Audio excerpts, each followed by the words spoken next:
रायपुर में नक्सलवाद को लेकर वार पलटवार जारी है। इस क्रम में भाजपा नेता केदार गुप्ता ने नक्सल पुनर्वास नीति को लेकर कहा है कि नक्सलवाद का उपयोग कांग्रेस राजनीति के लिए करती है। इसका पर्दाफाश हो गया है। सरकार की योजनाओं के चलते नक्सली आत्मसमर्पण कर रहे हैं। वहीं दंतेवाड़ा जिले के 71 नक्सलियों ने आत्मसमर्पण किया है। मामले पर पूर्व विधायक विकास उपाध्याय ने पलटवार किया है। कहा है कि नक्सलवाद को कमजोर करने की नींव कांग्रेस की सरकार में रखी गई थी। नक्सलवाद एक विचारधारा है, उससे जोड़ने के लिए जिन चीजों का बात किया जाता है उन विषयों पर कांग्रेस ने लोगों की मदद की है।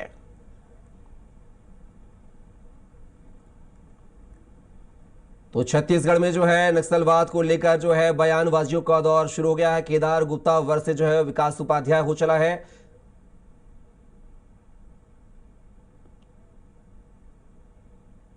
तो केदार आदिवासी समाज जाग चुका है।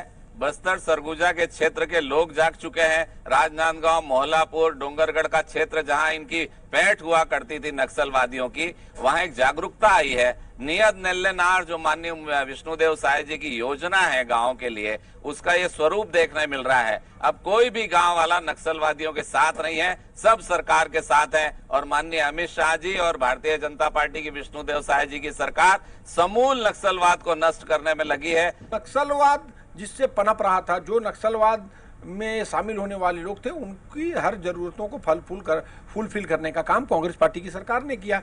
बेस कैंप तैयार किए। जो आज हमारी सेना को, हमारे जवानों को मैं सलाम करता हूं। उनके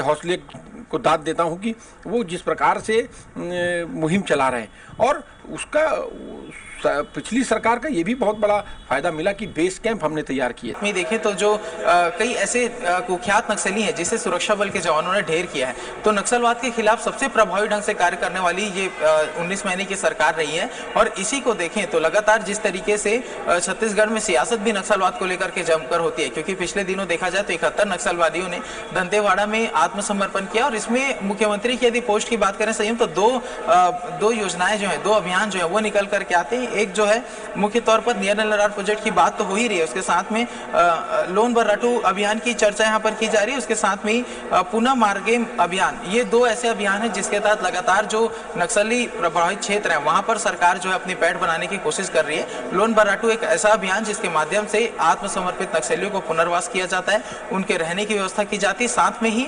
उनके परिवार वालों को सुरक्षा देने के साथ साथ सरकार एक जो नौकरी है वो भी, रोजगार का भी माध्यम जो है वो भी उपलब्ध कराती है, जिसके माध्यम से जो सुविधाएं हैं वो उनको मिल सके और एक अच्छा जीवन बिताने में जो नक्सली हैं वो आत्मसमर्पण करने के बाद एक सामान्य जीवन में अपनी आजीविका चलाने के लिए उनको साधन प्रदान करने का काम सरकार करती है। तो ये हो गई बीजेपी सरकार की बात। लेकिन इसके अलावा यदि कांग्रेस की सरकार को देखें तो पिछले 5 सालों में भी कांग्रेस की सरकार ने भी जो नक्सलवाद है उसके खात्मे के लिए कई कदम उठाए थे।